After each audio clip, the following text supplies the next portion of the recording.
अस्सलाम वालेकुम नाज़रीन, तकरीबन 1-2 दिन पहले निगरान वज़ीर आज़म अनवारुल हक काकड़ जो हैं वो लम्स यूनिवर्सिटी जाते हैं। लम्स यूनिवर्सिटी जाने के बाद वो वहाँ पे स्टूडेंट्स के कुछ सवालात फ़ेस करते हैं। उनमें चंद एक स्टूडेंट्स जो हैं उनकी इस वक्त तस्वीरें भी बहुत ज़्यादा वायरल हैं, जिन्होंने बहुत ही जो कहा जा रहा है कि बड़े सख्त सवालात किए हैं। इस वीडियो में मैं आपको कुछ अहम चीज़ें बताने लगी हूँ। इस वक्त ये जो बच्चे हैं 6 से 7 सारे के सारे इस वक्त कुछ एंकर्स के निशाने पे हैं। कुछ इनको बदतमीज़ कह रहे हैं, कुछ ये तनकीद कर रहे हैं कि इन्होंने अंग्रेज़ी में सवालात क्यों पूछे, और कुछ इनको प्रेज़ भी कर रहे हैं, इनकी तारीफ़ें भी कर रहे हैं कि इन्होंने बड़े ही शानदार सवालात पूछे। सबसे पहले बात कर ली जाए तो जैसे ही अनवारुल हक निगरान वज़ीर आज़म अनवारुल हक काकड़ साहब पहुँचते हैं लम्स यूनिवर्सिटी, तो वो उन्होंने मुख्तलिफ़ सवालात पूछने होते हैं। अब उनमें से एक बच्चे की बात कर ली जाए तो वो पूछता ये है कि आप इस वक्त एक तालीमी इदारे में आए हैं और स्टूडेंट्स आपसे बात करने के लिए अपना कीमती वक्त निकाल के इस हॉल में आके इकट्ठा हुए हैं, और असातिज़ा कराम जो हैं वो भी हमारे यहाँ के बैठे हैं, लेकिन आप तकरीबन 50 से 60 मिनट 1 घंटा जो है वो लेट हैं। तो आपको अंदाज़ा होना चाहिए कि हमारी तालीम है, टाइम है, वो भी हमारे लिए बहुत इम्पोर्टेंट है। इसका वो इस तरह से फिर जवाब देते हैं कि कुछ काबीना की मीटिंग्स थी जो आप लोगों की ज़िंदगी पे असरात होंगे, उन सारे फ़ैसलों के मैं उनमें मशगूल था। वो चीज़ें जो थी उनको सेटल डाउन करना, उनको देखना बड़ा ही ज़रूरी था।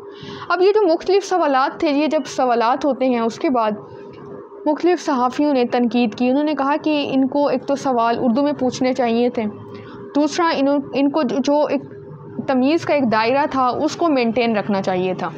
कुछ सवाल मैं आपको बताते चलूँ तो सबसे पहले जो सवाल ये तो टाइम के हवाले से किया गया। दूसरा सवाल किया गया कि पंजाब और KPK में असम्बलियाँ टूटी, डिज़ोल्व हुई, उसके बाद इलेक्शंस कराना आपकी ज़िम्मेदारी थी, लेकिन आइन के मुताबिक इलेक्शन 90 दिन के अंदर होने चाहिए थे, जो कि नहीं हुए।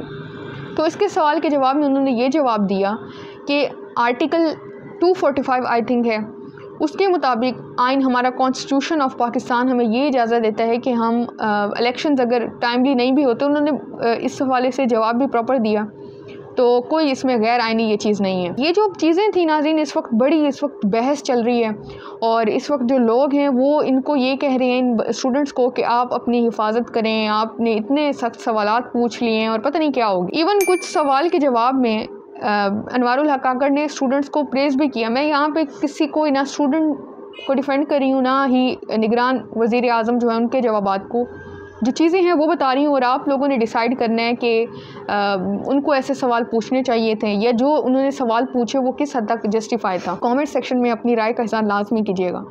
अब इसमें मुज़म्मिल असलम है जो कहते हैं जिस दानिश्वर को लम्स वालों की काबिलियत में शक है, क्यों ना उन दानिश्वरों का लम्स के सबसे डफ़र बच्चे के साथ एक एप्टीट्यूड टेस्ट लेकर मुकाबला कराया जाए, अपने पसंदीदा दानिश्वर नामज़द करें मुकाबले के लिए। ये वो कह रहे हैं, और यहाँ पे ये उनको सपोर्ट कर रहे हैं उनके सवालात को। इब अकरम हैं जो कहते हैं कि इन स्टूडेंट्स पर बदतमीज़ी की तोहमत लगाना ज़्यादती है, सवाल गलत होते हैं, ना सवाल करना बदतमीज़ी है, सवाल हमेशा अच्छे होते हैं। आज़ा काबिल तकरीम है जिन्होंने इन नौजवानों में सवाल का हौसला पैदा किया। ये इन्होंने ट्वीट किया। इसी तरह से और मुख्तलिफ़ सहाफ़ी हैं जो कहते हैं कि चंद एक सहाफ़ियों को उल्टा इन स्टूडेंट से क्लास लेनी चाहिए कि सवाल पूछे कैसे जाते हैं। और वो कहते हैं कि पिछले 10 सालों में जिस तरह के इन्होंने सवाल पूछे, शायद ही किसी ने सवाल पूछे होंगे। तो बहस जो है वो जारी है कि स्टूडेंट्स किस तरह से बात करते हैं, क्या सवाल पूछते, और वो भी लोग शामिल हैं जो इस वक्त तनकीद भी कर रहे हैं और सपोर्ट भी कर रहे हैं। मज़ीद अपडेट्स के लिए मेरे अकाउंट्स को फॉलो कर लें। अल्लाह हाफ़िज़।